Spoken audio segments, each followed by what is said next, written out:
ప్రార్థన చేసుకుని సమకూడుకుని ప్రారంభించుకుందాం. ఈ సమయంలో మొదటి రాజు గ్రంథం 6వ అధ్యాయం మనం చదువుతున్నాం కనుక నేర్చుకుపోతున్నాం కనుక ప్రార్థన చేసిన కుటుంబం ప్రారంభించుకున్నాం. ప్రార్థన వాళ్ళొక మా గంట తిని గడిచి కానీ చూసుకున్నాం. తిని ఈ సంతకాలం వేగురు మీద తండ్రి సన్ని భాగ్యం సన్నిధి కాదు మా ప్రారంభం చేసుకున్నాం. తిండి సంప్రదాయ సమితిగా తిండి మొదటి రాజుల గ్రంథం తిండి 6వ అధ్యాయం తిని మేము చదువుతున్నాం నేర్చుకుపోతుంది తెలుసుకుని పోతుంగా తిని విని విచ్చగాడు తిని మా హృదయ రాసుకుని చేయండి సంప్రదాయం తిని మా ప్రేమ సాంగ్ జ్ఞాపకం చేస్తున్న తిని ఓదురు వయసుకి సాంగ్ కాపాడుతాను వాక్యాన్ని పోసిన బియ్యం రాజు కానీ కూడా దేయించండి కుటుంబాన్ని కూడా దేయించాడు. సంఘ పెద్దలందరినీ దేయించండి. సంఘ నాయకులు అందరినీ దేయించండి. మేము పరిచయం ముగించుకుంటే మాత్రం మీరు వెళుతున్నాయి కదా ఆ ప్రయాణాన్ని మీకు తెలుసుకున్నాను. దీన్ని ప్రార్థన తప్పు పరభాషణ మీరుకుంటే ఈ ప్రార్థన వేసుక్రీస్తున్న అమ్మలు అడుగుతున్న పడుతుంది. మనకి శాంతకాల సమయంలో వర్తమానం తీసుకున్నానికి పేర్లు దేవసేకి సిద్ధంగా ఉన్నారు కాబట్టి సమయం మనకి అప్పగిస్తున్నాం. రైట్, మంచిదమ్మా. మరి ఇంతవరకు చక్కనటువంటి రీతిలో ఈ సాయంత్రకాలపు కుటుంబ ప్రార్థనని ప్రారంభించి ప్రార్థన చేసి దేవుని నామాన్ని మహిమపరిచినటువంటి మరి నీకు నా ప్రభు పేట ప్రత్యేక వందనాలు తెలియజేసుకుంటున్నాను. అలాగే మరి చక్కటి సమయంలో ఈ సాయంత్రకాల సమయంలో రాజుల గ్రంథం నుంచి మనము దేవుని యొక్క మాటలను దేవుని యొక్క ఆలోచనలు ఉద్దేశాలను మనం తెలుసుకుంటున్నాం కదా, నేర్చుకుంటున్నాం కదా. మరి రాజుల గ్రంథంలో ఆయన యొక్క చిత్తము, ఆయన యొక్క ఆలోచనలు, ఆయన యొక్క ఉద్దేశాలు ఏ రీతిగా ఉన్నావో మనం ఆలోచన చేస్తున్నాం. గత కాలంలో న్యాయాధిపతుల దగ్గర నుంచి మనం ప్రారంభించాం ఏనా. ఈ సాయంత్రకాలపు కుటుంబ ప్రార్థన న్యాయాధిపతుల గ్రంథంలో మరి న్యాయాధిపతుల కాలంలో దేవుడు ఆయన యొక్క ఆలోచనలు ఉద్దేశాలు ఎలాగున్నవి, ఆనాటి న్యాయాధిపతుల పరిపాలన కాలంలో దేవుడు ఏ రీతిగా సంతోషించాడు, ఎలా ఆనందించాడో చూసాము. ఇక న్యాయాధిపతుల గ్రంథాన్ని పురస్కరించుకుని సమూయేలు గ్రంథం దగ్గరికి వచ్చాము. సమూయేలు గ్రంథంలో దేవుడు ఎలా మహిమ పొందుతున్నాడు, దేవుడు తన చిత్తాన్ని ఎవరి ద్వారాగా నెరవేరుస్తున్నాడని మనం ఆలోచన చేసినప్పుడు ఆయా కాలాల్లో ఆయా తరాల్లో తరానికి ఒక్కొక్కరు కనబడుతున్నారో దేవుని పని చేయడానికి.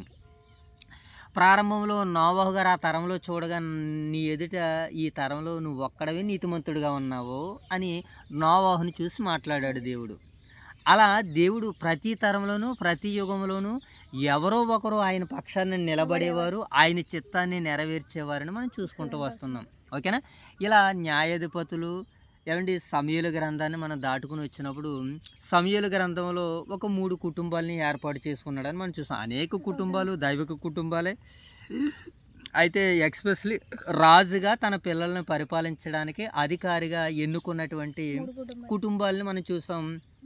మొదటగా ఏల్కన్నా హన్నా గారి కుటుంబం ద్వారాగా సమూయేలు గారిని ప్రవక్తగా ఏర్పాటు చేసుకున్నాడు ఆయన. తర్వాత రెండో కుటుంబం కీషు గారి కుటుంబాన్ని ఏర్పాటు చేసుకున్నాడు. దాంట్లో సౌలుని రాజుగా ఇశ్రాయేల్కి మొదటి రాజుగా చేశాడు. ఆ కుటుంబంలో మొదటి ప్రవక్తగా చేశాడు. ఇక మూడో కుటుంబంలో యెషయా గారి కుటుంబం. ఇప్పుడు యెషయా గారి కుటుంబంలో దావీదు గారిని రాజుగా చేశాడు. ఇప్పుడు దావీదు గారిని రాజుని చేసినటువంటి తర్వాత ఇంకా దావీదు దగ్గరే దావీదు కుటుంబంలో నుంచే రాజుని తీయాలనుకుంటున్నాడు. ఇక అంటే దేవుని యొక్క చిత్తము దావీదు గారి దగ్గర ఆగిపోయింది. ఎందుకంటే అంత చక్కగా అంత గొప్పగా దావీదు దేవునికి విధేయుడయ్యేది కనుక. సో ఇప్పుడు దావీదు గారి పరిపాలన కాలంలో మనం చూసుకుంటూ వచ్చాం. ఆయన రాజుల గ్రంథం దగ్గరికి రాబోయేసరికి ఆయన మరణించాడు. ఇప్పుడు ఆయన మరణించినటువంటి తర్వాత రాజ్యం నాకు కావాలని ఒక అతను గర్వించాడు. ఆ రాజుగారు బ్రతుకుండగానే ఆల్రెడీ అబ్షాలోము తిరుగుబాటు చేశాడు, ఆ రాజ్యం నాకు కావాలని. తిరుగుబాటుదారులకి దేవుడు తన రాజ్యాన్ని అప్పగించాడు. లోబడే వారికే, విధేయత చూపించే వారికి దేవుడు ఇస్తానని వాగ్దానం చేశాడు. ఆ రోజైనా ఈ రోజైనా నీతి వలన నిత్యము సింహాసనం స్థిరపరచబడునని మనము లేఖనాల్లోనే చూస్తాం ఆల్రెడీ. సో ఇలాగా దావీదు గారి ద్వారాగానే ఇప్పుడు రాజుల గ్రంథంలో అదోనియా గర్వించి తనను తాను రాజుగా ప్రకటించుకున్నాడు రాజుల మొదటి గ్రంథం మొదటి అధ్యాయంలో. అయితే ఈ విషయాన్ని గమనించినటువంటి ప్రవక్త రాజ్యంలో ఉన్నటువంటి దావీదు గారు, బెత్షెబా గారు, వీళ్ళ ఇరువురి కలయికలో సొలొమోను గారిని రాజుని చేసినట్లుగా మనకు కనబడుతుంది. సొలొమోను రాజ్య పరిపాలనలోనికి రాగానే దావీదు తన మరణ సమయానికి ముందు ఆఖరి ఆజ్ఞలు ఆయనకి చెప్పాడు. నా రాజ్యంలో కొంతమంది తిరుగుబాటుదారుల వలన నేను చాలా ఇబ్బందులు పడ్డానని. వాళ్ళు అబ్యాతారు అలాగే యోవాబుని కూడా నువ్వు వదలొద్దు, షిమీని కూడా వదలొద్దని కొంతమంది గురించి చెప్పాడు.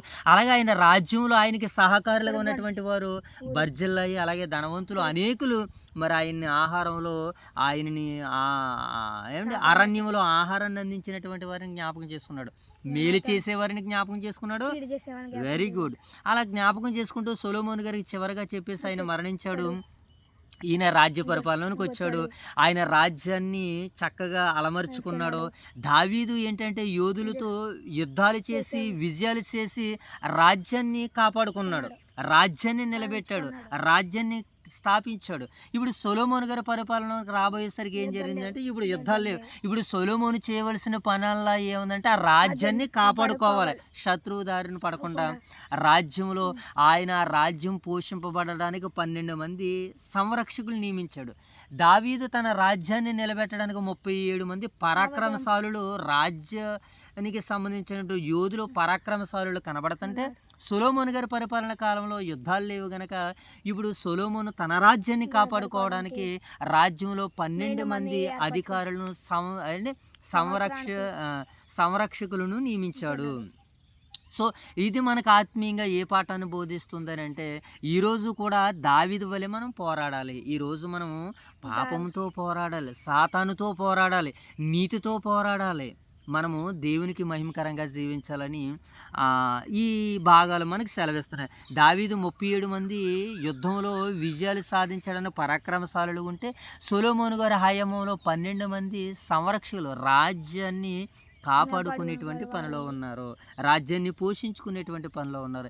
ఇది ఆత్మీయంగా మనకు ఎలాగ అర్థమవుతుందంటే మన జీవిత కాలంలో మనం యుద్ధాలు చేయాలి, తదుపరి మనం స్థాపించుకున్నటువంటి ఆ రాజ్యాన్ని పోషించుకోవడానికి ఆత్మ సంబంధమైనటువంటి ఆహారాన్ని మనం సిద్ధం చేయాలి.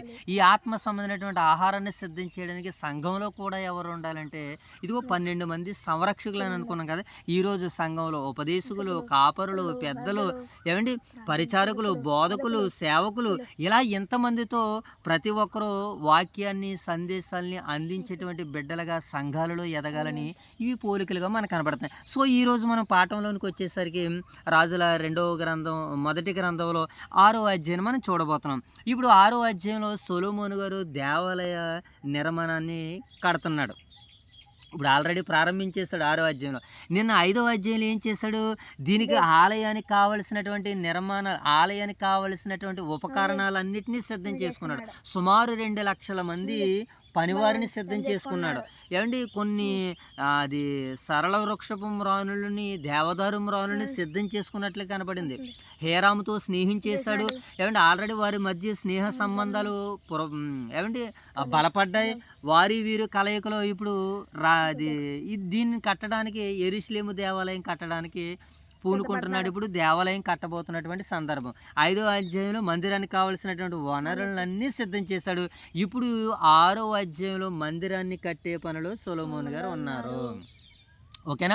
ఆ రోజు దేవుని యొక్క ఆలోచనలు, ఉద్దేశాలు నెరవేర్చడానికి దేవుని తరపున ఈ లోకంలో ఒక దేవాలయము, ఒక మందిరము ఏమంటే నిర్మించబడినటువంటి ఆ మొట్టమొదటి ఖ్యాతిని ఎవరికి ఇచ్చాడంటే సొలొమోను గారి హయాంలో మనకే కనబడుతుంది. సో ఈ అధ్యాయానికి సంబంధించి ముందుగా దీని యొక్క నేపథ్యాన్ని చూసుకుంటూ ఈ సాయంత్రకాలపు కుటుంబ ప్రార్థనలో మనం అందరం ముందుకు వెళ్ళిపోదాం. ఓకేనా? ఇక ఈ అధ్యాయంలో నేపథ్యాన్ని మనం చూస్తున్నప్పుడు ఈ అధ్యాయం సొలొమోను రాజు యెహోవా మందిర నిర్మాణాన్ని ఏమండి ప్రారంభించిన విషయాన్ని ఈ అధ్యాయం తెలియజేస్తుంది.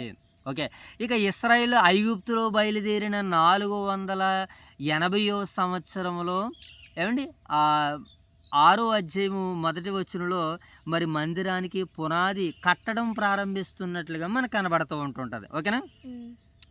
ఇప్పుడు సొలొమోను గారి పరిపాలన కాలంలో 4వ సంవత్సరంలో మన వాళ్ళు ఐగుప్తు నుంచి వచ్చినటువంటి తర్వాత 480 సంవత్సరాలకి ఇక్కడ ఈ మందిరానికి మరి కట్టడానికి పూనుకుంటున్నట్లుగా మనకు కనబడుతుంది. ఓకేనా? ఆయన సొలొమోను గారి పరిపాలన కాలం 4వ సంవత్సరంలో ఈయన మందిరాన్ని కట్టే పనిలో ఉన్నాడు. ఏ రాజైనా ఎవరైనా సరే రాజరికానికి ఎక్కినటువంటి తర్వాత ముందు ఆ దేశానికి, ఆ రాజ్యానికి కావలసినటువంటి వాటి మీద మనసు పెడుతూ ఉంటుంటారు. సో దావీదు గారి పరిపాలన కూడా మనకు అలా కనబడుతుంది.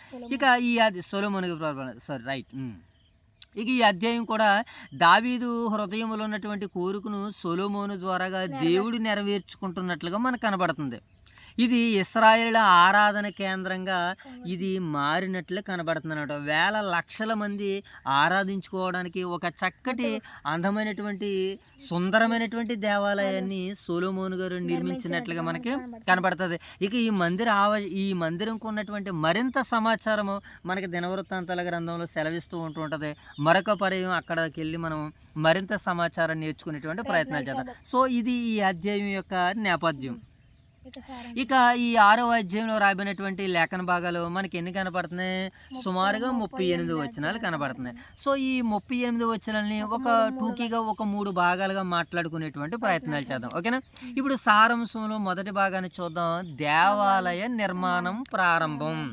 దేవాలయ నిర్మాణం ప్రారంభం అంటే రాజుల గ్రంథం దగ్గరికి వచ్చేసరికి మనకి ఏం కనబడుతుందని మన మెదడులోనికి మన ఊహల్లోనికి ఒక ఆలోచన వచ్చేది. ఓహో, రాజుల గ్రంథం అని అంటే దావీదు గారి చివరి దినాలు, సొలొమోను రాజుగా పరిపాలనకు ఎక్కుతున్నాడు. ఇప్పుడు ఆయన పరిపాలన కాలంలో మొట్టమొదటిగా ఆయన చేసినటువంటి పని ఏంటంటే ఇదిగో దేవాలయాన్ని కడుతున్నాడు. ఇది ప్రాముఖ్యంగా మనకు కనిపించేటువంటి విషయం అనమాట రాజుల గ్రంథంలో. అయితే సొలొమోను గారు దేవునికి మందిరాన్ని కడుతున్నటువంటి దృశ్యాలు మన మదిలోనికి రావాలి. ఇలా రాజుల గ్రంథాన్ని బట్టి ఒక అవగాహన. ఇప్పుడు సమూయేలు గ్రంథాల్లో ఇప్పుడు మొట్టమొదటి ప్రవక్త, మొట్టమొదటి రాజు, అలాగే దావీదు గారు, ఆయన పరాక్రమశాలుడు, అలాగే అప్పుడు ఇశ్రాయేలుకి ఫిలిస్తీన్లకి యుద్ధం జరిగేది అని ఇలా ఆ సమూయేలు గ్రంథం నుంచి ఒక అవగాహన. ఇలా ప్రతి గ్రంథం మీద ఒక్కొక్క అవగాహన మనకు ఉంటున్నప్పుడు దేవుని మనసు ఏంటో మనకు అర్థమైంది అనుకోండి, ఇతరులకి ఈజీగా మన సువార్తను ప్రకటించవచ్చు. ఓకేనా? సరే, ఇప్పుడు భాగాల్లోనికి వెళ్దాం. ఇప్పుడు సారాంశంలో మొదటి భాగం మనకు కనబడుతున్నప్పుడు దేవాలయ నిర్మాణ ప్రారంభం. ఓకేనా? నిర్మాణ కాలం ప్రారంభం అవుతుంది అనమాట. నిర్మాణ కాలం అనేటువంటిది ప్రారంభం అవుతుంది. ఆలయ పరిమాణాలు, గదులు, అంతస్తులు ఇవన్నీ ఈ మొదటి భాగంలో మనకు కనబడతాయి. ఒకసారి మనము మొదటి నుంచి 10 వచనాలు చదువుదాం. ఓకేనా? 6వ అధ్యాయము మొదటి నుంచి 10 వచనాలు చదువునాను.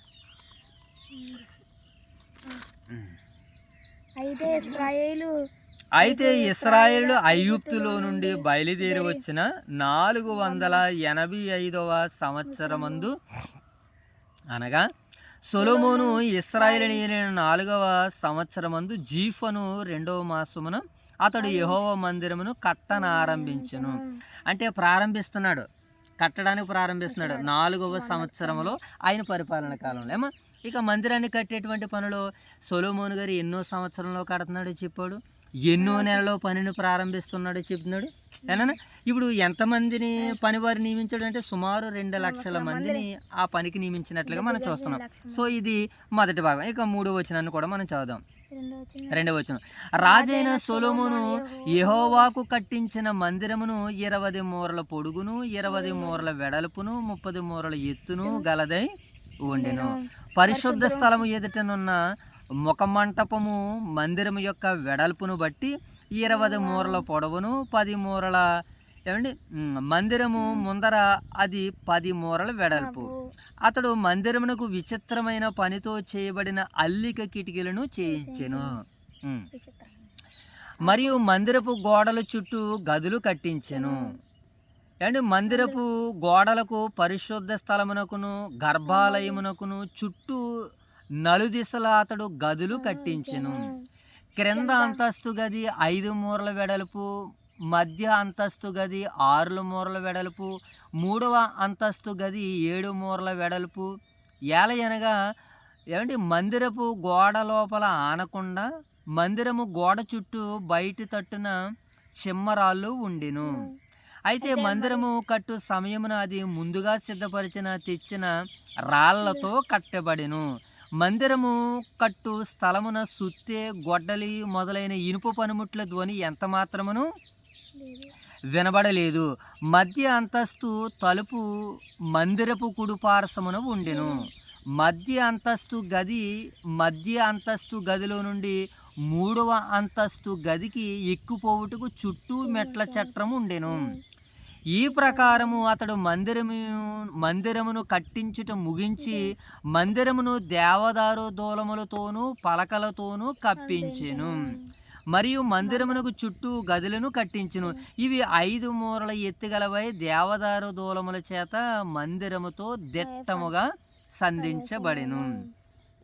అంటే ఈ సారాంశంలో మొదటి భాగంలో ఆయన మందిరాన్ని ఎంత కడుతున్నాడో, ఎన్ని మూరల ఎత్తు, ఎన్ని మూరల పొడవు, ఎన్ని మూరల వెడల్పు, కొంత కొలతను మనకి ఇచ్చాడు. ఆ కొలతను బట్టి ఏమంటే పై అంతస్తు గది, మధ్య అంతస్తు గది, కింద అంతస్తు గది, అంటే పరిశుద్ధ స్థలము, అతి పరిశుద్ధ స్థలము, ఏమండి ఆ కింద మంటపాలని కలిగి ఉండేటువంటిది. మనం దీన్ని డ్రాయింగ్లో చూస్తే మనకి ఇంకా పరిపూర్ణంగా అర్థమవుతుంది. రాగడ దినాల్లో దీన్ని డ్రాయింగ్ ద్వారా మనం అర్థం చేసుకుంటే పాఠము మరింత సులువుగా అర్థమయ్యే అవకాశం ఉంది. ఇది సారాంశంలో మొదటి భాగంగా మనం చూస్తున్నాం. ఓకే, ఇక రెండో భాగంలోనికి వెళ్దాం. 11 నుంచి 13 వచనాలు సొలొమోనుతో మాట్లాడడం. దేవుడు సొలొమోను గారితో మాట్లాడుతున్నాడు. ఆయన వాగ్దానం ఇక్కడ మనకు కనబడుతుంది. ఓకే, నా కట్టడాన్ని మాత్రమే కాదు, నా ఆజ్ఞలను కూడా పాటిస్తేనే నేను మీ మధ్యన ఉంటాను. ఏమంటే దేవునికి మందిరాన్ని కట్టేస్తే సరిపోయింది కదా అని అనుకోవడానికి వీలు లేదు. దేవుని మందిరముతో పాటు ఆయన నిబంధనలను, ఆయన వాగ్దానాలను, ఆయన కట్టడలను గైకుంటేనే ఆయన మనతో ఉంటాడు. మందిరాన్ని కట్టినంత మాత్రాన మనతో ఉంటాడంటే ఉండను అని మాట్లాడుతున్నాడు. ఇది ఒకప్పుడు చెప్పబడినటువంటి మాట.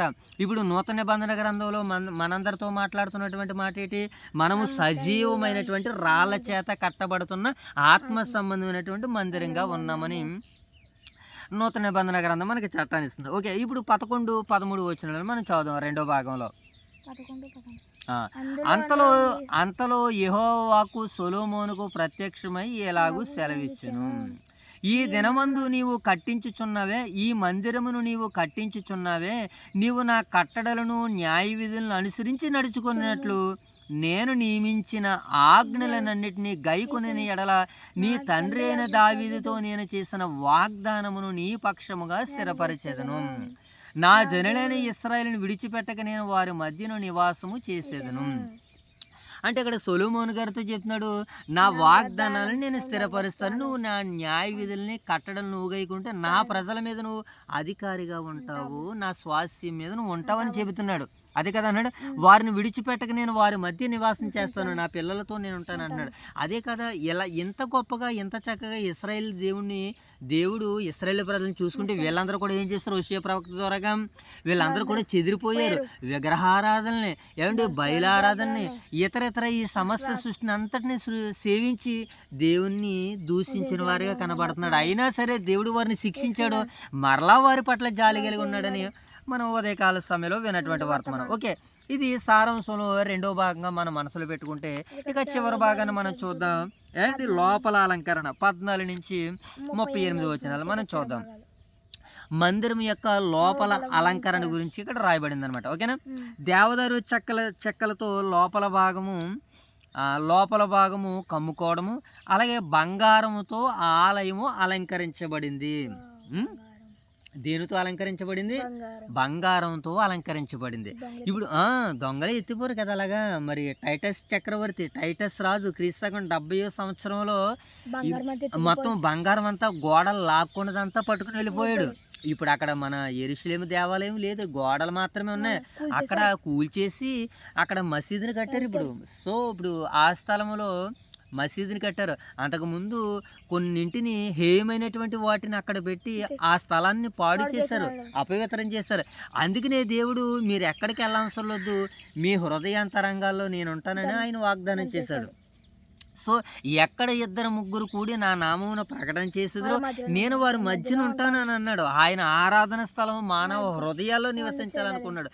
ఎత్తైన స్థలాల్లోనూ కొండల మీద మరెక్కడో కాదు, ఆయన మానవుని యొక్క గుండె హృదయంలో ఉండాలని ఆలోచన చేస్తున్నాడు. సో రైట్, ఇప్పుడు బంగారంతో ఆలయం అలంకరించబడింది. బంగారం పెట్టగానే ఆలయానికి ఒక అందమైన ఆకారం వస్తుంది కనుక, అవును కదా, మనం కూడా విలువైనటువంటి ఆ బంగారు ఆభరణాలను ధరిస్తే వారు ఎంతటి వారైనా సరే ఆ వెలుగును బట్టి వారికి విలువలు స్థాయిలు పెరుగుతూ ఉంటాయి. సో ఇక పరిశుద్ధ స్థలములో 2 కెరూబులు చేయబడడం, మొత్తం ఈ నిర్మాణాన్ని 7 సంవత్సరంలో పూర్తి చేసినట్లుగా ఈ అధ్యాయం మనకి సెలవిస్తుంది. ఓకే, ఇప్పుడు సొలొమోను తన మందిరాన్ని 7 సంవత్సరాలు నిర్మించాడు. కానీ తన కట్టుకున్నటువంటి ఆ కట్టడాలను మాత్రము కొన్ని సంవత్సరాలు, దీనికంటే ఎక్కువ సంవత్సరాల గృహాలని కట్టడాలను కట్టినట్లుగా మిగతా భాగాలు మనకి సెలవిస్తుంది. అది రెండో భాగం మనం ఆలోచించేద్దాం. సో ఇప్పుడు ఎన్నో భాగాన్ని మనం చదవాలి? 8 నుంచి 14 నుంచి 38 రైట్. 14 వచ్చి నుంచి మనం చదుదాం. 14 వచ్చి నుంచి చివరి భాగాల వరకు మనం చదుదాం. ఈ ప్రకారము సొలొమోను మందిరమును కట్టించి ముగించెను. అతడు కట్టించాడు, ముగించాడు. అంటే ఎలా కట్టాడు, ఎలా ముగించాడు కింద వివరణ ఇవ్వబడ్డది. ఆ మాటలు మనం చదుదాం. అప్పుడు అతడు మందిరపు లోపలి గోడలను అడుగు నుండి పైకొప్పు వరకు దేవదారు పలకల చేత కట్టించును. ఇప్పుడు మందిరాన్ని ఎలా కట్టించాడు? దేవదారు పలకలతో కట్టించాడు. తర్వాత లోపల వాటిని సరళపు మ్రానులు పలకలతో కప్పి మందిరము నట్టిల్లు దేవదారు పలకలతో కప్పివేసెను. మరియు మందిరపు ప్రక్కలను దిగువ నుండి గోడలు పైభాగము, మందిరపు ప్రక్కలను దిగువ నుండి పైభాగాల మట్టుకు దేవదారు పలకలతో 20 మూరల ఎత్తు కట్టించెను. ఎన్ని మూరల ఎత్తు అటనైనా? 20 మూరల ఎత్తు. వీటిని గర్భాలయమునకే అనగా అతి పరిశుద్ధమైన స్థలమునకే అతడు లోపల కట్టించెను. అతి పరిశుద్ధ స్థలము, పరిశుద్ధ స్థలము, ఆవరణము లేదా మంటపము. ఓకే, దీన్ని మనసులో పెట్టుకుందాం. అయితే దాని ముందరనున్న పరిశుద్ధ స్థలము 40 మూరల పొడవై ఉండెను. మందిరములోనున్న దేవదారు పలకల మీద గబ్బులమును వికసించిన పువ్వులను చెక్కబడి ఉండెను. అంతయు దేవదారు కర్ర పనియే, రాయి ఒకటైనను కనబడలేదు. అంటే ఈరోజు రాళ్లకు బదులు ఆ రోజు దేవదారు మ్రానుని వాడడం జరిగింది. ఓకేనా? అంటే విలువైనటువంటి కలప, చెట్లవి కలప అనమాట. ఓకేనా? రైట్. ఇప్పుడు మనం టేకు అని అనుకుంటాం కదా. ఇప్పుడు టేకు ఇంకా ఇతర కొన్ని ఆటలని అనుకుంటాం కదా, అలాంటిది అనమాట. యెహోవా నిబంధన మందసమును నుంచుటకై మందిరము లోపల గర్భాలయమును సిద్ధపరిచెను. గర్భాలయము లోపల 20 మూరల పొడుగును, 20 మూరల వెడల్పును, 20 మూరల ఎత్తును గలదై ఉండెను. దీనిని మేలిమి బంగారముతో పొదిగించెను. అర్ధకర్రతో చేయబడిన బలిపీఠమును ఏలాగనని పొదిగించెను. ఏలాగన సొలొమోను మందిరమును లోపల మేలిమి బంగారముతో పొదిగించి, లోపల దేంతోనట? మేలిమి బంగారం. అంటే ఈరోజు మనం బంగారం 24 క్యారెట్స్, 19 క్యారెట్స్ అని ఉంటాయి కదా, అలా విలువైనటువంటి వాటితో బంగారంతో పొదిగించెను. గర్భాలయము ముంగిలి బంగారపు గొలుసుల తెర చేయించి బంగారముతో దానిని పొదిగించెను. ఏ భాగమును విడవకుండా మందిరం అంతయు బంగారముతో పొదిగించెను. గర్భాలయమునొద్దనున్న బలిపీఠమునంతటిని బంగారముతో పొదిగించెను. మరియు అతడు గర్భాలయమందు 10 మూరల ఎత్తుగల 2 కరీబులను ఒలీవ కర్రతో చేయించును. కెరూబులు. ఇప్పుడు మనం చూడండి, ఈ కోటను చూడగానే మనకి దాంట్లో ఆ కోటను చూపించడానికి ముందేముంటాయి? 2 పక్షుల్లాగా ఆ కోటను ఆనుకుని ఉంటాయి. అలా ఇక్కడ యెరూషలేము దేవాలయంలో లోపల భాగంలో కూడా ఈ విధానాన్ని పెట్టాడు. మనకి గుడారంలో, ప్రత్యక్ష గుడారంలో కూడా ఉన్నదప్పుడు కెరూబులు గల 2 రెండింటిని మనకి ప్రత్యక్ష గుడారంలో కూడా పెట్టినట్లుగా మనకు కనబడుతుంది. చేయించారు అక్కడ. ఓకే, ఇక్కడ ఈ కింద భాగాలు మనం చూద్దాం.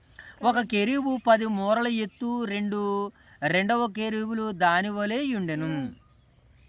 అతడు ఈ కెరూబులు రెక్కలు కప్పుకొని ఒకదాని రెక్క అవతలి గోడకును, రెండవ దాని రెక్క యువతలి గోడకును అంత ఉండెను. గర్భాలయమందు వీటి రెక్కలు ఒకదానితో ఒకటి అంటుకొని ఉండెను. ఈ కెరూబులు అతడు బంగారముతో పొదిగించును. వీటిని కూడా దేంతో పొదిగించాడట? Very good. ఈ కెరూబులను అతడు బంగారముతో పొదిగించును. మరియు మందిరపు గోడలన్నిటి మీదను లోపలనేమి వెలుపలనేమి కెరూబు తోమల వృక్షములను వికసించిన పుష్పములను చెక్కించెను. మరియు మందిరపు నట్టిల్లు లోపలను వెలుపలను బంగారముతో పొదిగించెను. గర్భాలయపు ద్వారములకు ఒలీవ కర్రతో తలుపులు చేయించెను. ద్వారబంధం మీది కమ్మియు, నిలువు కమ్మియు, గోడ వెడల్పులో 5వ భాగము వెడల్పు ఉండెను. 2 తలుపులను ఒలీవ కర్రవి, వాటి మీద కెరూబులను తూముల వృక్షములను వికసించిన పుష్పములను చెక్కించి వాటిని బంగారముతో పొదిగించెను. కెరూబుల మీదను తమల వృక్షముల మీదను బంగారము పొదిగించెను. అంటే ఇంకెక్కడ చూసినా బంగారపు దేవాలయం దీనికి పెట్టినటువంటి పేరు. ఓకేనా? మరియు పరిశుద్ధ స్థలపు ద్వారమునకు ఒలీవ కర్రతో 2 నిలువ కమ్ములను చేయించెను. ఇవి గోడ వెడల్పులో 4వ వంతు వెడల్పుగా నుండెను. 2 తలుపులు దేవదార కర్రతో చేయబడి ఒక్కొక్క తలుపును 2 మడతల రెక్కలు ఉండెను. వాటి మీద అతడు కెరూబులను, తమల వృక్షములను, వికసించిన పుష్పములను చెక్కించి ఆ చెక్కిన వాటి మీద బంగారు రేకును పొదిగించును. మరియు లోపటను లోపలనున్న సాలలను, 3వ సాలలను చెక్కిన రాళ్లతో ఒక వరుసను దేవదారు దూలములతోనూ కట్టించెను. 4వ సంవత్సరము జీఫు అను మాసమున యెహోవా మందిరపు పునాది వేయబడిను. ఎన్నట 4వ సంవత్సరము జీఫు అను మాసమున యెహోవా మందిరము పునాది వేయబడును. 11వ సంవత్సరము బూలు అను 8వ మాసమున దాని ఏర్పాటు చొప్పున దాని ఉపభాగములన్నిటితోనూ మందిరము సమాప్తమాయెను. 7 సంవత్సరములు సొలొమోను దానిని కట్టించును. అంటే స్వర్ణ దేవాలయము, బంగారపు దేవాలయం కట్టడానికి సుమారు 7 సంవత్సరాల కాలం పట్టుకుంది. ఆ 7 సంవత్సరాల కాలంలో మరి చక్కనటువంటి సుందరమైనటువంటి దేవాలయాన్ని మరి భూమి మీద సొలొమోను గారు అక్కడ యెరూషలేములో కట్టినట్లుగా కనబడుతుంది. ఈ రోజుకి నేటికి అక్కడికి వెళ్తున్నారు మన వాళ్ళు దర్శనాలు చేయడానికి. ఇప్పటికే యోర్దాను నది దగ్గరికి వెళ్ళి అక్కడ కూడా బాప్తిసం తీసుకున్నటువంటి వారు కూడా ఉన్నారు. సో ఇది ఈ అధ్యాయంలో రాయబడినటువంటి సారాంశం. ఓకేనా? ఇక ఈ సారాంశాన్ని ముగించుకుని ఈ అధ్యాయానికి సంబంధించినటువంటి వివరాల్లోనికి వెళ్ళే ప్రయత్నాలు చేద్దాం. ఓకేనా? ఇక ఈ అధ్యాయం కేవలం భవన నిర్మాణం కోసమే కాదు. ఏంటనేనా? ఈ అధ్యాయం కేవలం భవన నిర్మాణం కోసమే కాదు. ఇవి ఒక 3 గొప్ప సత్యాలను మనకు సూచిస్తున్నాయి. ఏంటి ఆ గొప్ప 3 సత్యాలు అంటే, దేవునికి ఉన్నతమైనటువంటిది ఇవ్వాలి. అది ఒక వెరీ గుడ్. దేవునికి ఉన్నతమైనటువంటి దానిని మనము ఇవ్వాలి. సొలొమోను అత్యుత్తమైనటువంటి రాళ్ళు, దేవదారు చెక్కినటువంటి బంగారంతో ఉపయోగించినట్లుగా మనకు కనబడుతుంది. ఇక 3వది, దేవునికి మన జీవితంలో మిగిలింది కాదు ఉత్తమమైనటువంటిది ఇవ్వాలి. మిగిలిది మనం ఇతరులకు పెడుతూ ఉంటుంటాం. శ్రేష్టమైనది దేవునికి ఇవ్వాలని ఈ భాగాలు మనకి సెలవిస్తున్నాయి. విధేయత లేకపోతే ఆలయానికి విలువ లేదు. అవిధేయతతో ఆలయానికి వెళ్తే ప్రయోజనం లేదు. విధేయత లేకపోతే ఆలయానికి విలువ లేదు అనేటువంటిది మాట మనకి 11 నుంచి 13 వచనాల్లో, నీవు నా కట్టడలను నా నిబంధనలను ఆచరిస్తేనే నీ తండ్రికి నేను చేసినటువంటి వాగ్దానం నీ పక్షాన్ని స్థిరపరుస్తాను అంటున్నాడు. స్థిరపరచువాడవు అని మనం పాట పాడుకున్నాం కదా, అలాగనమాట. నా కట్టడల కంటే నా కట్టడల్ని కట్టడం కంటే నా ఆజ్ఞలనే నువ్వు గైకొనాలని, వాటిని వదిలేయద్దని సొలొమోనుకి దేవుడు ఆజ్ఞాపిస్తున్నట్లుగా మనకు కనపడుతుంది. ఓకేనా? దేవుడు భవనంలో కాదు, విధేయత కలిగినటువంటి హృదయంలో ఉంటాడని ఈ అధ్యాయం మనకి వివరణిస్తుంది. ఓకేనా? ఇక దేవుని మహిమ కొరకు నిర్మించబడింది. ఈ దేవాలయం ఎందుకు నిర్మించబడింది? దేవుని మహిమ కొరకు. ఆలయము రాజు ఘనత కోసం కాదు కానీ దేవుని మహిమ కొరకు నిర్మించబడిందని ఈ అధ్యాయం మనకి సందేశాన్ని, సారాంశాన్ని ఇస్తుంది. సో ఫైనల్గా ఈ యొక్క అధ్యాయం యొక్క ప్రధాన సందేశం ఏంటో మనం చూద్దాం. దేవుడు కట్టడాన్ని మాత్రమే చూడడు, విధేయతమైనటువంటి హృదయాన్ని చూస్తాడని ఈ అధ్యాయం మరొక్కసారి మనకి ఆ సందేశాన్ని ప్రకటిస్తుంది. పరిశుద్ధతతో నిర్మింపబడినటువంటి జీవితము దేవునికి నివాస స్థలం అవుతుంది. అంటే దేవుడు ఎక్కడ ఉంటాడంటే దేవాలయంలోనే ఉంటాడు.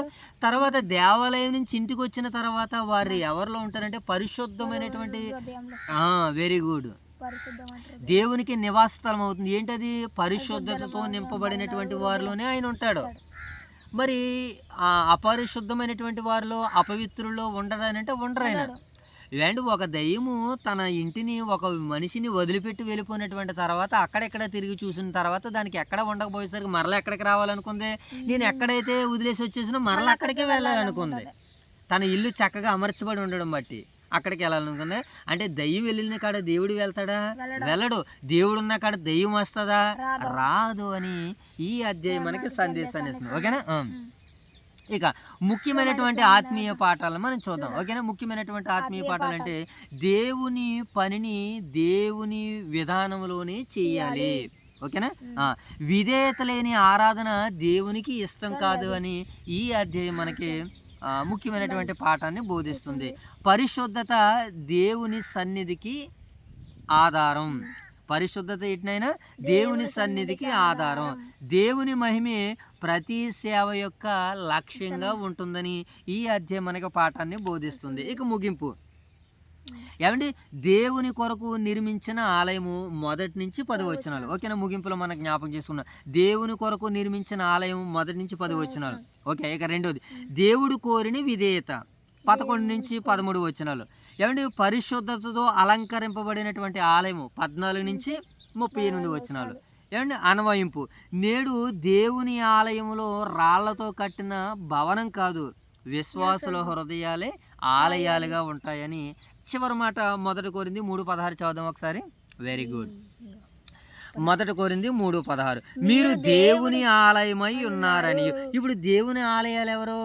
మానవ దేహాలే దేవుని ఆలయాలు. ఇప్పుడు ఈ ఆలయం శుభ్రంగా ఉందనుకోండి, దేవుడు వచ్చి ఉంటాడు. ఆలయం శుభ్రం లేకపోతే ఎవరు వస్తారు? ఆడొస్తాడు, ఆడొచ్చి నివాసం చేస్తాడు. అపవాదిగాడు వస్తే మరి దేవునికి అవకాశం ఉంటుందా? ఉండదు. అందుకనే కొన్ని స్థలాలని కబ్జా చేసి ఈ స్థలం నాది, ఈ స్థలం నాది అని మానవాళి స్థలాలను ఆక్రమించుకున్నాడు. ఈ రోజు దుష్టుడు మానవాళి హృదయాలని ఆక్రమించుకున్నాడు. ఇప్పుడు దేవుని వాక్యంతో ఆ మానవాళి హృదయాల్లో ఉన్నటువంటి ఆ పాపపు గోడల్ని మనం కొట్టి, ఆ పాపపు గోడలను కూల్చి అక్కడ దేవుని వాక్యాన్ని, దేవుని మనసుని అక్కడ పెట్టి ఆ వ్యక్తిలో ఏమండి హృదయాన్ని మరి దేవునికి సమర్పించాలని ఈ భాగాలు మనకు సెలవిస్తున్నాయి. అయితే అంటున్నాడు, మీరు దేవుని ఆలయమై ఉన్నారని మీరు ఎరగరా? మీరు దేవుని ఆలయమై ఉన్నారని, దేవుని ఆత్మ మీలో నివసించుచున్నాడని మీరు ఎరగరా? ఏమండి, మన దేవుని ఆత్మ మనలో నివసిస్తుంది, మనలో ఉంటానంటున్నాడు. మరి ఆ రోజు అందరూ హృదయాల్లో ఉండడానికి అప్పటికి బైబిల్ పరిపూర్ణం చేయబడలేదు కనుకనే కొంతమంది ఒక ప్రాంతానికి వచ్చి కూడుకుని దేవుణ్ణి మహిమపరుస్తుండేటువంటి వారు. ఈరోజు నిరంతరం మనందరి ద్వారాగా మహిమ పొందాలనుకుంటున్నాడు దేవత దేవుడు. అలా మహిమ పొందాలంటే మన దేహాలు, మన ఆత్మలో ఆయన ఉంటానని వాగ్దానం చేస్తున్నాడు కనుక మరింతవరకు అయినటువంటి వాక్య సందేశాన్ని దేవుడు మన వినికిడిలో ఫలింపజేయను గాక. ఆమేన్. ఈ సేవకుడి కుటుంబం మనం ప్రార్థన చేసుకుని ముగించుకున్నాం. దేవసేకుడి ప్రార్థనతో మనం ముగించుకున్నాం. ప్రార్థన. మంచిది నాయన, ప్రార్థన చేసుకుందాం. మహాగణుడ, మహోన్నతుడ, పరిశుద్ధుడ, పరలోకమందున్న కన్న తండ్రి, మీకు వందనాలు ప్రభువా. ఈ సాయంత్రకాల సమయంలో మీ సన్నిధి భాగ్యాన్ని, మీ సన్నిధి కాంతులను 1 రాజుల గ్రంథం 6వ అధ్యాయం ద్వారాగా నాయన ఆలయ మందిరాన్ని నాయన ఎంత విలువైనదో ప్రభా, ఎంత నాయన 7 సంవత్సరముల పాటు సొలొమోను గారు కట్టినటువంటి ఆ కట్టడము, బంగారంతో పొదిగినటువంటి ఆ విలువైనటువంటి మహా సుందరమైనటువంటి దేవాలయం తండ్రి ప్రభా. పరిశుద్ధ గ్రంథం అనుసరించి నాయన మరి ఆ గ్రంథాన్ని నాయన దేవాలయాన్ని మేము దర్శించాం ప్రభా. ఇంతవరకు నాయన మీరు మమ్మల్ని కృపతో దయతో జ్ఞాపకం చేసుకోండి. నాయన మీ సన్నిధిలో ఒక దినము గడిపటి కంటే 1000 దినాలు శ్రేష్టమని మీ ఒక వాక్యం సెలవిస్తుంది ప్రభా. మరి ఎంత గొప్ప భాగ్యాన్ని మేము నిర్లక్ష్యం చేస్తున్నామేమో ప్రభా. మరి ప్రతి ఒక్కరూ తండ్రి మీ సన్నిధి కాంతులను పొందుకోవడానికి, మీ సన్నిధిలో గడపడానికి ఈ విలువైనటువంటి కాలాన్ని, సమయాన్ని బిడ్డలు వినియోగించుకునేలాగా మీ సహాయాలు తెచ్చామని వేడుకుంటూ, ఎంతవరకు అందించిన నాయన మీ సహాయాన్ని బట్టి నాయన మనసారా మిమ్మల్ని మహిమపరుస్తూ స్తుతిస్తూ తండ్రి, ఈ సమయంలో మరి నాయన సువార్త మహాసభ ఒకరోజు నాయన మంత్లీ మీటింగ్ జరగనే ఉన్నది ప్రభా. దానికి కావాల్సినటువంటి ఏర్పాట్లన్నీ కూడా దైవ సేవకుల సమక్షంలో జరుగుతున్నాయని మేము విశ్వసిస్తున్నాం తండ్రి. మరి ఈ సమయంలోనైనా దైవ సేవకులు మరి విలువైనటువంటి వాక్య సందేశాన్ని అందించడానికి నాయన మరి ప్రియులు నాయన దైవజనులు రావడానికి సిద్ధపడుతుండగా తండ్రి, విశ్వేశ్వరరావు గారిని అలాగే నాయన ప్రభా ప్రసాదయ్య గారిని జ్ఞాపం చేసుకున్నాను తండ్రి. మరి నాన్న వారి ఇరువురిని ఆహ్వానిస్తున్నటువంటి మా దేవసేవకులు రాజు గారిని, వారి యొక్క కుటుంబాన్ని దీవించి ఆశీర్వదించమని వేడుకుంటూ, ఈ రోజునైనా జరబోతున్నటువంటి ఆ యొక్క సువార్త సభ నాయన మీకు మహిమ కొరకు నాయన మీకు మహిమ కలిగేలా, అనేక మంది బిడ్డలకు దీవెన కలిగేలా, ఆశీర్వాదం కలిగేలా మీరు జరిగిస్తారని నడిపిస్తారని ఆశిస్తూ మా రక్షకుడైన యేసుక్రీస్తు వారి నామం పేరటి ప్రార్థన మీకు సమర్పిస్తున్నాను కన్న తండ్రి. ఓకేనా, వందనాలు.